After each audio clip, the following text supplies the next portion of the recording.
ఏసే మార్గం నేను విడువడు ఎడబాయడు. ఈరోజు దేవుని వాగ్దానం. హల్లెలూయా. అందరికీ ప్రైజ్ లార్డ్ అండి. ప్రతి ఒక్కరికి వెరీ గుడ్ మార్నింగ్. ఎంతమంది అయితే ఈ ఉదయకాల వాగ్దానం వింటారో సిస్టర్స్ అండ్ బ్రదర్స్, ప్రతి ఒక్కరు దేవుడు మిమ్మల్ని మీ కుటుంబాన్ని దీవించి ఆశీర్వదించును గాక. మరి ఎంతమంది అయితే ప్రియ సహోదరి సహోదరులారా ఈ వాగ్దానం వింటున్నారో మనసారా దేవుడు మిమ్మల్ని దీవించాలని ఆశీర్వించాలని కోరుకుంటా ఉన్నాడు.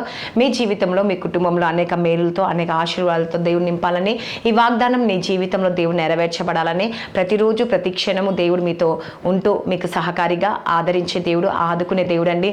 మరి ఎంతమంది అయితే ఈ వాగ్దానం వింటా ఉన్నారు ప్రతిరోజు మిమ్మల్ని ఎంతగానో బలపరుస్తూ శక్తినిచ్చే దేవుడు, బలమునిచ్చే దేవుడు కదండి. అన్ని విషయంలో దేవుడిని పక్షంగా యుద్ధము చేయువాడండి. మరి ఎంతమంది అయితే మరి ఒకవేళ మీరు హైదరాబాద్ ప్రాంతంలో ఉంటే, లేకపోతే ఏ విలేజ్ అయినా ఏ ప్రాంతమైనా సరే అండి, మీరు రావాలనుకున్న వారు దేవుడు మీ జీవితంలో గొప్ప అద్భుతం చేయబోతున్నారు. కాబట్టి ప్రతి ఒక్కరు రండి, పాల్గొనండి. మరి హైదరాబాద్ ప్రాంతంలో బోడుపల్లి ప్రాంతంలో మన చర్చ్ ఉందండి. మరి శుక్రవారం ఉపవాస ప్రార్థన, శనివారం స్వస్థత కూడిక ఉంటుంది, ఆదివారం 3 ఆరాధనలు ఉంటాయి. మరి నాచరం ప్రాంతంలో కూడా మన ఆరాధన సెకండ్ ఆరాధన జరుగుతుంది. ఎంతమంది రావాలనుకో రండి, పాల్గొనండి. మీ జీవితంలో మీ కుటుంబంలో దేవుడు గొప్ప అద్భుతం చేసే దేవుడు. కాబట్టి ఈ వాగ్దానం వింటున్న నీవు అనేకులకు షేర్ చేస్తున్న దాన్ని బట్టి, సబ్స్క్రైబ్ చేసుకున్న విధానం బట్టి మన హృదయపూర్వక వందనాలు చెల్లించుకుంటున్నా. ఈరోజు వాగ్దానము దేవుడు మనతో మాట్లాడే వాగ్దానం కీర్తనలు 23 అధ్యాయము 5వ వచనంలో దేవుడు సెలవిస్తా ఉన్నాడు.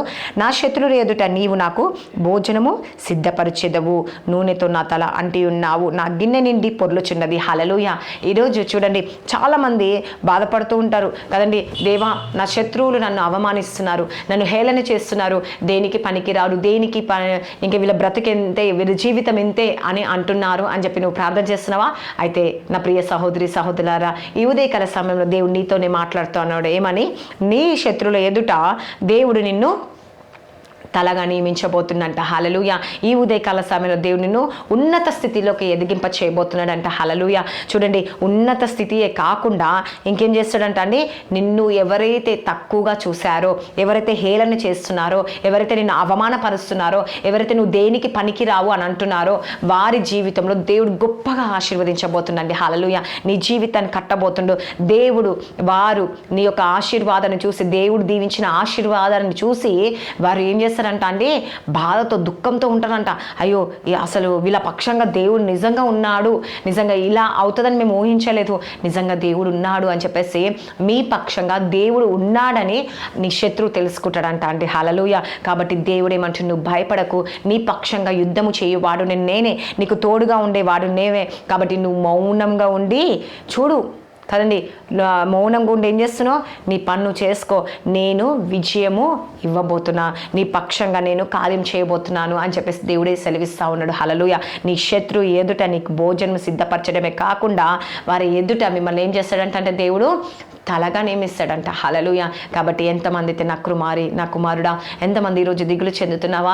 ఈరోజు నా పక్షంగా ఎవరు లేరేసయ్యా, ఈరోజు నా శత్రువుల ఎదుట నేను నవ్వుల పాలు ఉన్నాను యేసుప్రభా, దేవా నువ్వే నాకు సహాయము యేసుప్రభా అన్న వారి పట్ల దేవుడు గొప్ప అద్భుతం చేయబోతున్నాడండి. హల్లెలూయా. నీ శత్రువుల ఎదుట దేవుడు నేను తలగా నియమించబోతున్నాను. కాబట్టి సిస్టర్స్ అండ్ బ్రదర్స్, ఈ ఉదయకాల సమయంలో దేవుడు నిన్ను దీవించాలని, ఆశీర్వించాలని, అందరి ముందు నేను తలగా నియమించాలని కోరుకుంటా ఉన్నాడు. కాబట్టి ప్రతి ఒక్కరు ప్రార్థించుకుందాం ఆ వాగ్దానం కొరకు. స్తోత్రం పరిశుద్ధాత్మ యేసుప్రభా. ఈరోజు ఎంతమంది అయితే ఈ ఉదయకాల సమయంలో ఈ బిడ్డలు నాయన వాక్యం వింటున్నారు, వారి జీవితంలో వారి కుటుంబంలో ఈ వాగ్దానం నెరవేర్చబడును గాక. వారి శత్రువుల ఎదుట మీరు తలగా నియమించని, వారి ఎదుట నువ్వు భోజనము సిద్ధపాటు చేసే దేవుడు వేసియా.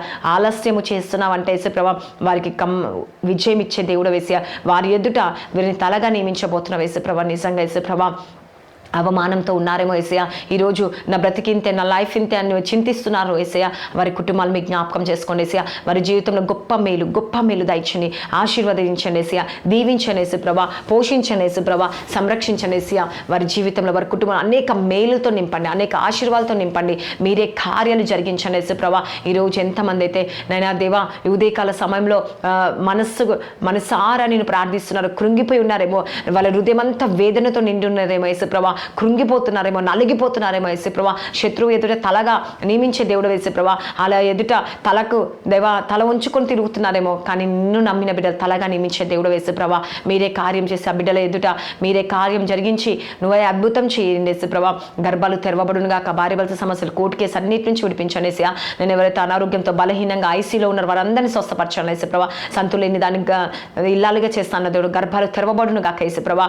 నేను దేవా ఎవరైతే నష్టపోయారో నేను బిజినెస్లో లాస్ అయిపోయారేమో ఏసయ్య, మోసం పోయారేమో ఏసయ్య, వారందరినీ మానసికంగా కృంగిపోయిన వారిని, ఒత్తిడికి లోనవుతున్న వారికి ఏసయ్య, ఏ విషయంలో అయితే దిగులు చెందుతున్నారు, ఏ విషయంలో బాధపడుతున్నారు, ఏ విషయంలో ఆలోచన కలిగి ఉన్నారు ఏసయ్య, అవన్నిటిని నెరవేర్చి అద్భుతం ఆచరణ మేలు జరిగించేసి ప్రభా, వారి జీవితంలో గొప్ప మేలు దయచేయండి యేసయ్య. నీ యొక్క ఆశీర్వాదం, నీ యొక్క దీవెన వారికి దయచేసి మీరే కార్యాలు జరిగించమని నజరేయుడైన యేసుక్రీస్తు నామంలో అడుగుచున్నాను తండ్రి. Amen. God bless you. Praise the Lord అందరికీ.